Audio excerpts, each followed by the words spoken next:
Monde numérique. Le débrief transatlantique. Le débrief transatlantique, nous traversons l'océan Atlantique pour passer de la France au Canada ou du Canada à la France. Salut Bruno Guglielminetti. Salut Jérôme Colombin à Paris. Merci de m'accueillir dans ton podcast, dans ton carnet, et tu es le bienvenu dans Monde numérique. J'allais dire pareillement, mais c'est déjà fait. Alors voilà. Une actu de fou cette semaine, Bruno. Il y a des trucs... On est gâtés. Ouais, on est gâtés, mais je ne sais même pas si on aura le temps de parler de tout. Écoute, tout d'abord, il y a cette décision un petit peu surprenante qui fera pas forcément plaisir aux personnes comme toi et moi, gros utilisateurs de l'assistant intelligent Alexa d'Amazon, puisque apparemment, eh bien, il y a du changement et il va se passer des choses à l'intérieur d'Alexa. Désormais, tout ce qu'on va dire à Alexa va partir sur les data centers d'Amazon, c'est ça? Oui, mais c'est pour notre bien. Tu comprends bien? Bien sûr. Oui. C'est donc Amazon qui a fait l'annonce officiellement. Donc, maintenant qu'elle a Alexa Plus, qu'elle est en train de faire le déploiement à travers le réseau, ils ont tout simplement enlevé le opting out. C'est pas tout le monde qui avait cette possibilité-là, mais si tu utilisais un appareil Echo avec un écran, donc tu avais toujours la possibilité parce qu'il y avait assez de puissance dans le processeur. Ouais. Donc, tu pouvais faire travailler la machine et régler la recherche localement. Mais là, avec cette nouvelle possibilité d'utiliser Alexa Plus, alors ils ont dit, regarde, on va pas se badrer, expression très québécoise. On va pas se quoi? Se badrer. Se On va pas se baserer. préoccuper. Hein? Ah d'accord, ok. Alors, on va pas se Merci. badrer et on va tout simplement couper cette possibilité de opting out et donc, de facto, systématiquement, donc à la fin du mois, là, chaque fois que vous allez interpeller Alexa, comme on est en train de le faire, et là, j'imagine tous les appareils des auditeurs qui deviennent fous. Oui. Donc, toutes les demandes vont être faites, là, vont traverser l'Atlantique ou être servies localement en Europe, mais vont aller dans les centres de AWS pour être traités.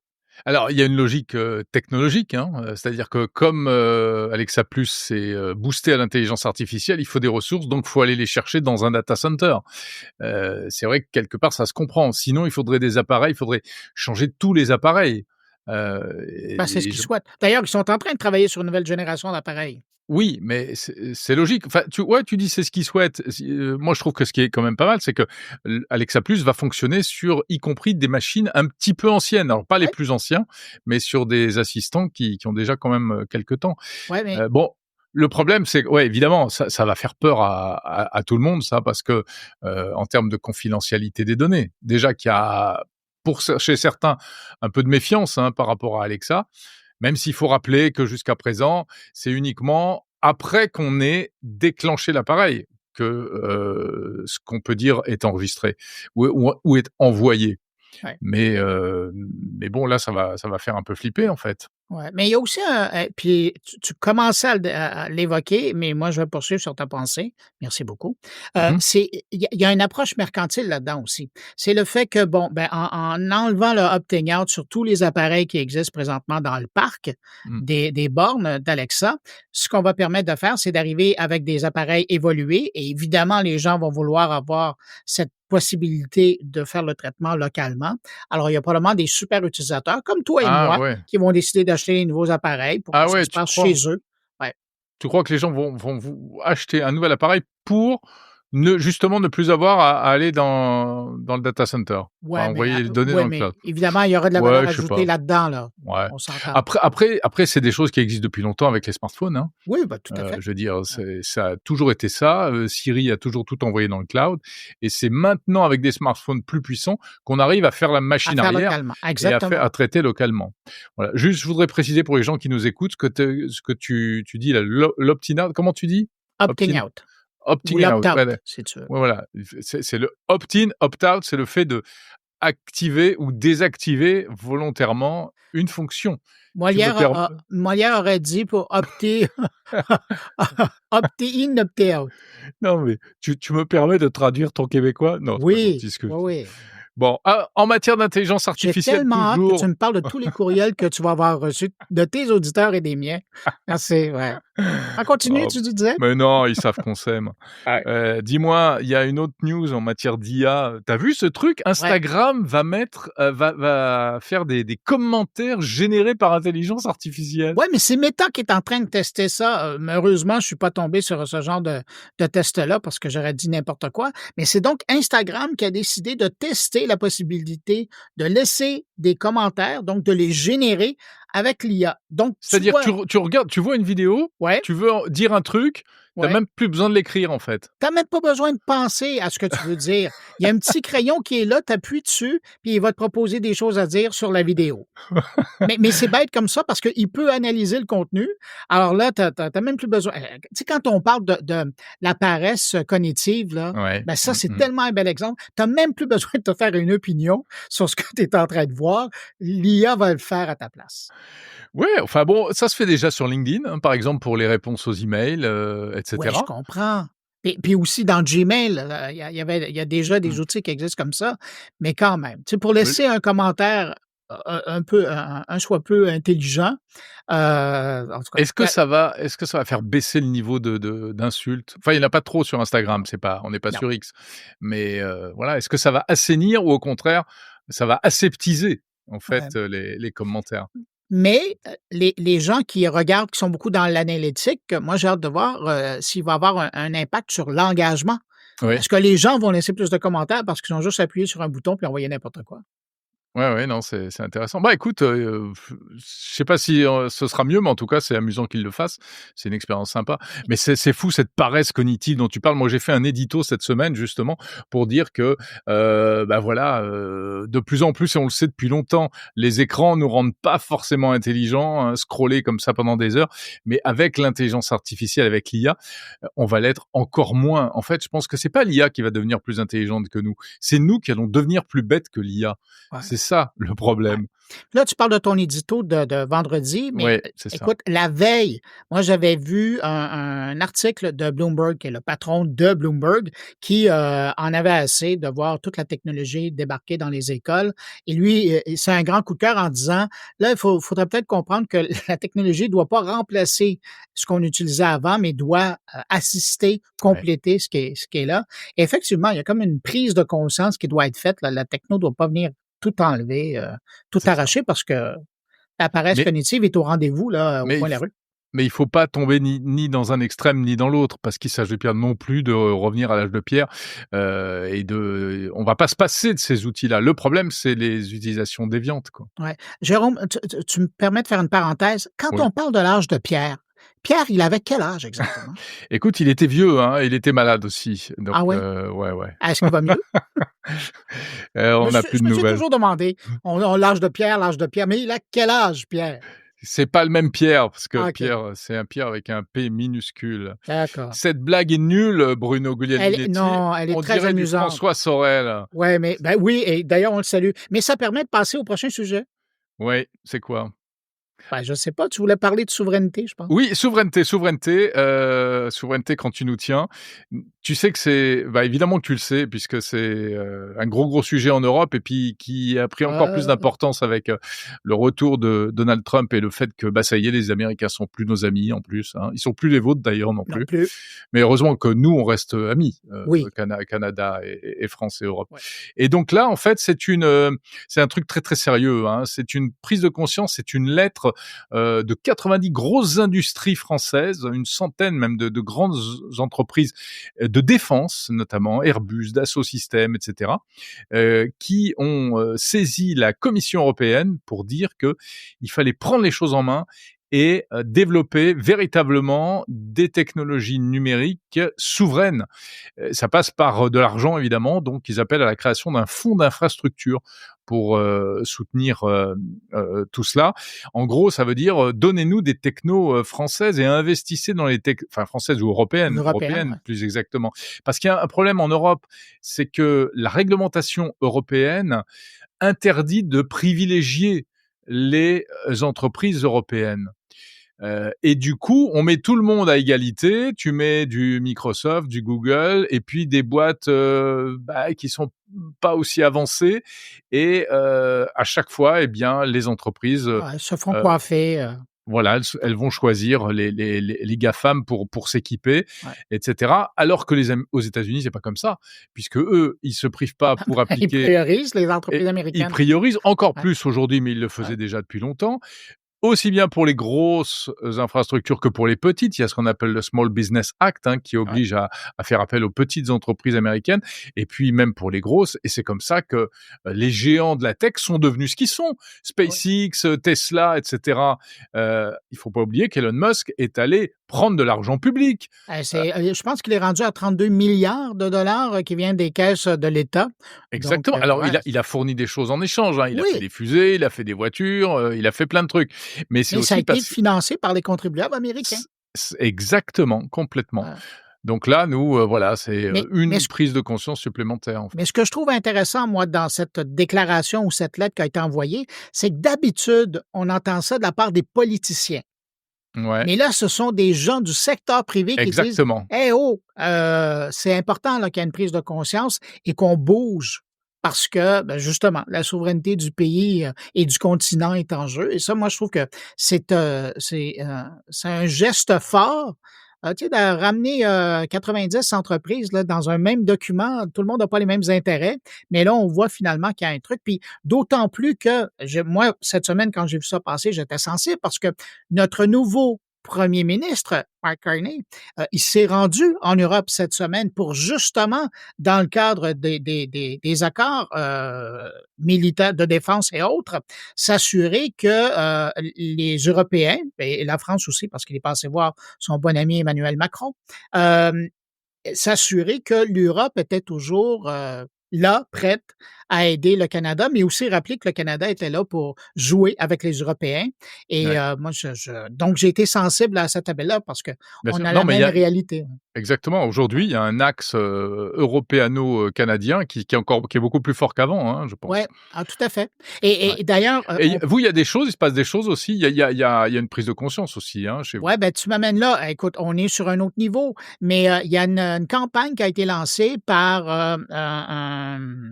un podcasteur de longue date canadien qui, là, est en train de balayer le pays et il a simplement invité les podcasteurs canadiens, en grande partie là, canadiens et anglais, à carrément ajouter à leur couverture de podcast, donc ce qu'on voit là, quand Ouais. on cherche sur iTunes ou Spotify un podcast, donc d'ajouter une feuille d'érable pour identifier que le podcast est canadien. Et la raison pour laquelle il a dit ça, c'est que quand on va sur les plateformes là, qui font l'agrégation de podcasts, ça commence depuis le début. C'est Mmh. difficile de faire la différence entre un podcast canadien anglais et un podcast américain. Et là, ils se sont dit, ben là, quand on regarde les palmarès, on voit plus qu'est-ce que c'est. Et quand on demande maintenant aux gens, par solidarité, de consommer local et donc d'écouter des podcasts canadiens, on ne sait plus qu'est-ce qui est canadien et ce qui l'est pas. Alors, Ouais, ils ont dit, en apposant la feuille d'érable, maintenant, rapidement, quand on voit sur un site d'agrégation ouais, de c'est pas bête. podcasts, on pourra voir. Oui, non, je trouvais que c'est Dis-moi, un beau geste. ils vont le faire aussi pour les podcasts francophones ou pas du tout? Parce que le problème, il se pose aussi pour les podcasts francophones. Quand tu cherches des podcasts qui parlent en français, Ouais. aujourd'hui, on ne sait pas si ça vient de France, si ça vient du Québec, si ça vient de Suisse, etc. Ouais, ben ça, c'est encore la belle surprise à découvrir quand on l'écoute. Mais C'est pas mais faux. Ouais. mais là, on parle vraiment d'un truc écoute, c'est presque de l'ordre du politique, là, quand on est en train de faire ça entre le Canadien et les Américains. Mais le geste est symbolique, C'est mais le symbolique, geste est ouais, mais aussi fort, ouais. ah ouais, non, c'est intéressant. Bon, et d'autant plus que le podcast, tiens, et puis faut qu'on en dise un mot, et puis après on raccroche. Mais Ah, et là excuse-moi, j'ai une émission à finir, et toi aussi. Mais tu as vu que le podcast cartonne, notamment auprès des jeunes? C'est bien ça, non? oui, puis les chiffres sont intéressants. On se rend compte que, ben, finalement, la génération Z, ce qu'ils priorise, c'est Mmh. l'audio. Alors qu'on est Alors en train de les voir aides, c'est qui? C'est lesquels les aides? Moi, je sais jamais, ah écoute, c'est les tout petits, quoi. non, non, c'est pas ben non, c'est pas du tout ah, arrête. Ça, c'est là ils ont l'âge de tes enfants et des miens. Oui, bah, c'est ça, c'est des Ouais. petits. Non, non, c'est pas des on va leur dire qu'ils sont des tout petits, les tout petits Nés qui sont entre la fin des années 90 et la fin des années 2000. Ouais, c'est ça. exactement, ouais. Et D'accord. donc, mais c'est une bonne nouvelle parce qu'on avait l'impression que quand tu regardes YouTube, tout est en train de tourner à la vidéo Mmh. et là, ben, finalement, on se rend compte que, ben, non, la nouvelle génération qui consomme qui sont les plus grands consommateurs de podcasts, eux, c'est l'audio qui est important. Puis là, on est dans l'ordre des 90 là, des gens Ah bah, qui aiment super, ça. Alors tant c'est une bonne mieux. nouvelle. Génial, continuez à écouter et puis vous allez même pouvoir commenter maintenant et commenter, avec des emojis. Hein? Ah oui, C'est ça incroyable ça. C'est Spotify qui lance un truc qui lance ça? ouais, puis ça, quand j'en ai parlé cette semaine à 120 secondes de tech, je disais, ça sera la façon simple de savoir à un podcasteur si vous avez aimé ou pas son Ouais, podcast, dépendamment de ce que vous en verrez. Mais donc, c'est ça. Alors, pour les gens qui veulent pas faire comme sur Instagram et demander à l'IA d'écrire un commentaire, ouais. ben, vous pouvez tout simplement utiliser un emoji. C'est-à-dire que là, les gens qui nous écoutent là en ce moment, s'ils nous Ouais, écoutent sur Spotify, ouais, ils peuvent, sur leur appli, envoyer un emoji et qui est exactement. calé sur ce qu'on est en train de dire précisément. Oui, Ouais, c'est exactement. ça. Comme s'ils émettaient un commentaire écrit, alors on saurait où ça arrive. Ben là, c'est la Ouais, même chose. d'accord Alors, quand tu et vas avoir un après paquet de oui? nous après en tant que podcasteur, on peut voir tout ça? On peut voir Oui, on peut les le voir. Ben ouais, oui, de là l'intérêt. Ouais, ouais, c'est ça. Bon, bah, ouais. écoute, c'est bien. Le C'est podcast ne l'avenir ça. cesse de se moderniser. Ouais, c'est l'avenir. C'est magnifique l'audio. Bon, Bruno, de quoi parles-tu cette semaine dans ton carnet? De quoi je parle? Ben, tu sais que Ubisoft sort un grand jeu vidéo. Oui, Ouais. absolument, un Est-ce que nouvel tu Assassin's Creed. as-tu commandé? Non, je l'ai pas commandé, mais j'ai aperçu ça du coin de l'œil. Voilà et Bon, ben, toi? écoute, moi je parle avec, un des grands patrons du studio de Québec parce qu'il a été fait au Québec ce Ouais. jeu-là. Mais Quand j'ai vu que même, ça hein? faisait polémique au Japon, non? C'est pas ça? Ah, arrête de faire, mauvais écho. Non, non, non, non. Non, c'est ça. Il y a des gens qui n'ont pas apprécié au Japon, sauf que, en parlant avec, Charles Benoît, qui est un des grands patrons du jeu, de cette Mmh, édition-là, il me disait ils ont été accompagnés par tout ce qui était, protocolaire et culturel, de d'accord. japonais. Donc, ça suit les grands thèmes et ça honore, la culture japonaise. Oui, Sauf mais qu'il parce y que a il y a des ouais. scènes de bataille dans des lieux, très, mythiques Oui, mais au Jérôme, Japon et c'est pas à tout. toi que je veux dire qu'il y aura toujours des vieux grincheux, C'est vrai. qui seront pas contents, hein. Ouais. Tu as juste à sortir le pied là sur la rue chez toi là, à Ah Paris, vous bah, êtes la capitale de il y a que ça, là. ça. Non, Ah oui, puis c'est ça. il y a moi comme vieux grincheux en plus, En déjà. plus, mais là, je vais pas parler de ton âge. Et puis sinon, je parle avec, l'animateur, d'une nouvelle série de balado, qui sort, qui est produite, par, Médecins du Monde. Mmh. C'est Pierre Craig, qui est un animateur, ancien animateur de Radio-Canada, qui, s'est lancé dans une grande série de 6, épisodes où il rencontre des gens, donc des médecins et des infirmières qui ont décidé, de donner de leur temps, de leur carrière pour aller aider, les gens qui ont besoin d'aide. Super. Autant des migrants, autant des tu sais, les gens qui partent de D'accord. l'Amérique du Ouais, Sud pour ouais. monter jusqu'au Canada, là. Ouais, ouais. On parle à des gens comme ça. Il y a aussi, des médecins, qui sont, en Afrique, il y a des gens un peu partout et puis aussi, il y a des gens qui s'occupent des itinérants ici à Montréal. Donc c'est une grande série humanitaire, sur laquelle j'ai travaillé aussi. Alors D'accord. je sais de ce que ça à quoi ça ressemble et puis c'est une entrevue avec Pierre Craig qui est l'animateur. C'est vraiment intéressant. Puis, juste Super. l'entrevue avec Pierre Craig, c'est très touchant. Alors imaginez quand on l'entend avec ses invités, ça vous arrache le cœur, à l'occasion. Voilà. On écoutera ça. Ouais. Sinon, Jérôme, de ton côté, tu parles de quoi? Alors moi cette semaine, bah, écoute, on va prendre de la hauteur, on va parler un peu business, je m'adresse aux DSI. Les DSI, c'est les responsables de tous les systèmes d'information dans les entreprises, qui ont une vie, un métier de plus en plus difficile parce qu'avant ils devaient juste, acheter des ordinateurs, les mettre à disposition des gens qui travaillent et cetera. Puis aller Mais prendre un café. aujourd'hui, voilà, mais aujourd'hui, eh bien, il y a l'intelligence artificielle, il y a des questions de cybersécurité, ils sont vraiment de plus en plus associés à, la réussite de l'entreprise.